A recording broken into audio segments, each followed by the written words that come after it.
free diabetic test meter, you say? Hey, welcome to Kinspace. Pull up a chair and let's real talk.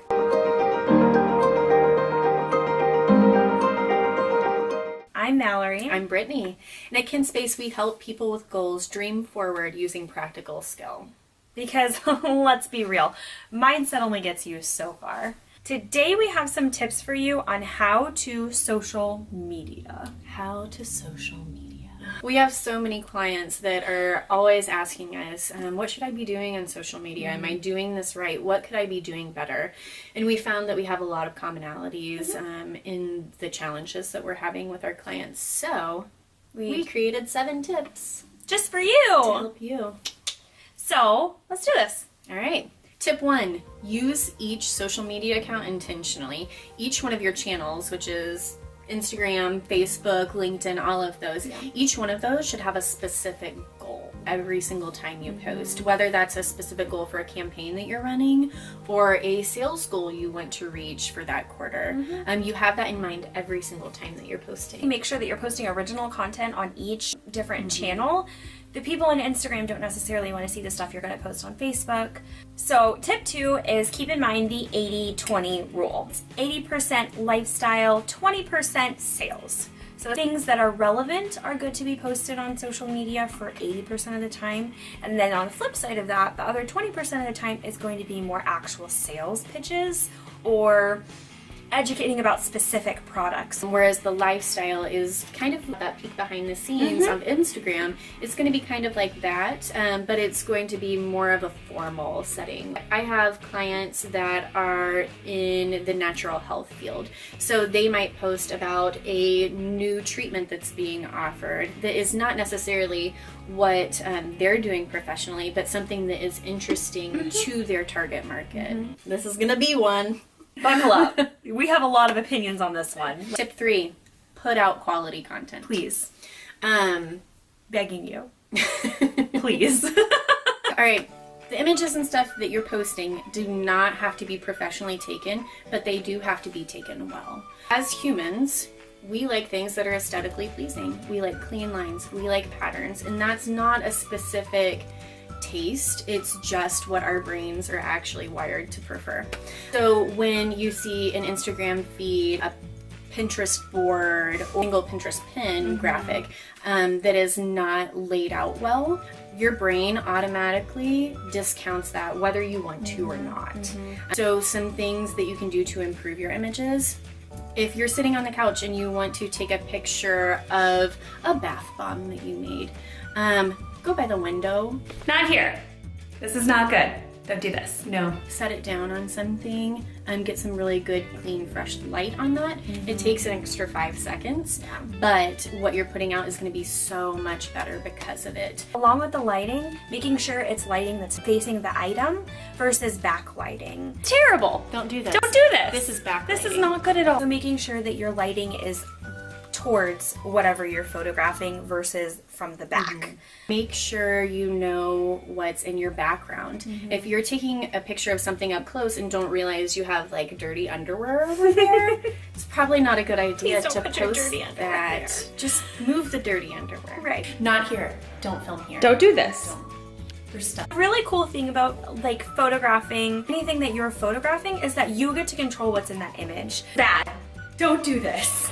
This is not. You're gonna connect with people better when you have clean images. It just is. Same goes for your Instagram feed. Making sure it's aesthetically pleasing and clean, not cluttered with a bunch of words and things. I think that's really important as well. We could get into so much on this. And we may. If you want us to do a video on photography for small businesses, leave it in the comments. We would be happy to do it if it's something you guys are interested in. I think we might do it anyway. We might do it anyway. We will.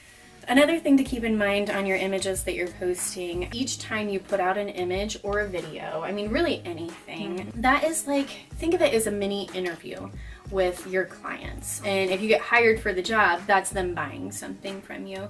So it's really important to keep in mind when you're doing things to put your best self forward. Sure. We all don't have time to like get ready and do a bunch of makeup and hair and put on false eyelashes and paint my nails. I was like, I might paint my nails for this video today. And then I was like, no, I'm not. What you do have to do is put your best self forward. So if you're having a bad hair day, Run a Do brush this. through it. Like, yeah. I did this. And we'll teach you how. No, I'm kidding. You would not necessarily schlep into a job interview looking like you just rolled out of bed. It's just not professional. And I always say just take whatever you would normally do it and polish it up a little bit. You can be authentic and professional at the same time, and there's definitely a way to do that.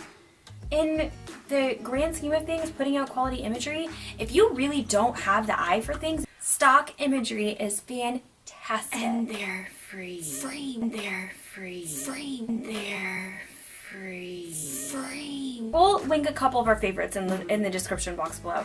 But you can actually search, like if you need to post a photo of a coffee mug, you can search coffee mug, and up will pop up gorgeous, professionally photographed photos of coffee mugs that you can then take and attach your message to. So there's nothing wrong with people using them. We always have clients who are like, but it's not my pictures. It's not mine. Right. You're the one picking it out. You're the one choosing to put that on there, so that it is yours. Yep. You made it. You made that decision. Good job. Look at you. You made a good decision. Good job. Yes. We said it was going to be really long. We said buckle up, okay? Pull up a chair. We are going to do this. So tip number 4 is know your post types and how they rank. Every single social channel that you use on a regular basis has algorithms. And I'm sure you've heard algorithms. It's Big old Facebook, Instagram, anything favors certain types of content over others. You don't actually see everything that is put out there from your friends and people you like. Right. I mean, just time I'll notice I haven't seen that one friend post in a really long time. It's not actually the friend hasn't posted in a long time. It's just it wasn't showing up on my feed because we hadn't interacted in a while. The owners of those social media channels want you to use that, and so they're going to bump content that you engage with and that is more engaging statistically. The number one thing that Facebook likes right now and that is ranking well is Facebook Lives. If you're not comfortable with them yet, Get comfortable. Get comfortable. I did one from my closet. It was good. It was fun. Second from that are videos. Video file that you're actually going to upload to Facebook. So nothing linked, and we'll get to that in a minute. Third right now is images. So posting a picture. A meme. Selfie. Selfie is good. Graphic. Or selfie. And next down from that is going to be copy only. So those are your just regular status updates with nothing attached to them. Last ranking right now is links. So those YouTube videos that you're linking, that's not going to get the high engagement like actually uploading a video file. If you do have a blog post or a website or something that you really want to link, take a picture from that and actually put the link in the comments. And if you can wait until a couple people comment, even better. Tip 5. Value quality engagement and likes over quantity. I know when we get really excited about our business pages or our groups, we want to just invite everyone to like the page. Just stop yourself from doing it. By all means, invite as many people to like your page as you think will be actually interested in your page. Numbers don't really mean a whole lot. You're looking more at ratios. So how many people like this particular page and how many people are actually engaging with this page. So if you have, let's say you do a like-a-thon or whatever and you get 500 likes from random people who are never going... Right, like congrats on 500 likes, but people are never going to engage with your content, and that actually will hurt you in the long run. What you actually want is going to be quality likes. If you have 100 followers and you get 5 people who are actively engaging with you, liking, commenting, sharing, that's 5 people. If you have 50 likes, but you have 25 of those people who are really interested and really engaged, Facebook is actually going to bump your posts up further and show it to more people. It's all about engagement. It's all about engagement, not rings. Not like. So tip 6 is knowing that advertising is okay. It is not a bad thing. It's actually a great thing. Advertising for small businesses, I think, typically small businesses and smaller companies, we care. We care a lot about our people. We care a lot about our community. We care a lot about what we do, and we put a lot of heart and soul into what we do. When it gets slimy is when you neglect the 80-20 rule that we talked about, when it's just sales, sales, sales, Or B, when you start going after people specifically for their dollars. If it's coming from the right place, advertising is totally okay and it's totally acceptable and it's a good thing for you and your business and for your clients and your customers. What you're doing is you're putting a beacon out for your services. You're making it so that people can actually find you. Because if they can't find you, then they can't find you. Yes. That. And the bottom line is, hey, you're awesome and you have something awesome to provide. You're just telling people that. You're, see you. You. All right, tip 7, know the pros and cons of paid ads. Paid ads. Paid ads are for everyone, but they're not for everything. There are some things that are going to work much better for paid ads than other things. Good example of what we're talking about here with the pros and cons of paid ads is I'm a doula. So specifically doula services are not necessarily going to do well with a paid ad. I'm not going to click on an ad that says, hey, hire me for your doula. But I would click on an ad that says, hey, come to this breastfeeding support group. Or hey, come to my childbirth ed class. Or hey, I'm hosting a community event. Something like that, awesome for promoting and for paying for an ad for that. Services, typically, not so much. Like, we just don't want you throwing money at Facebook ads and not getting a return on it. Facebook will take your money for an ad no matter what you're advertising. It doesn't matter. Facebook doesn't have your best interest at heart. So it's really up to you to make sure that you're using ads in the right way. For sure. Thanks for hanging out with us, talking about social media. We're really glad that we got to teach you how to social media. If you liked this video and you want to see more, go ahead and give us a like.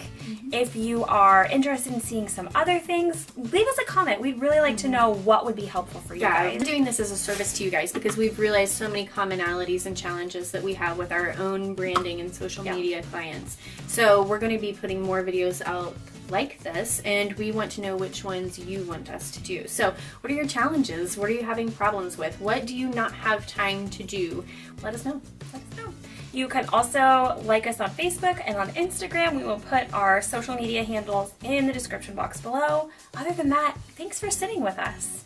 Thank you.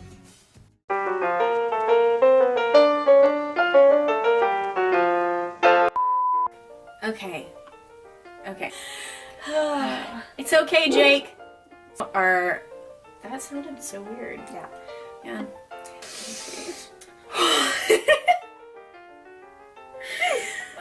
Okay.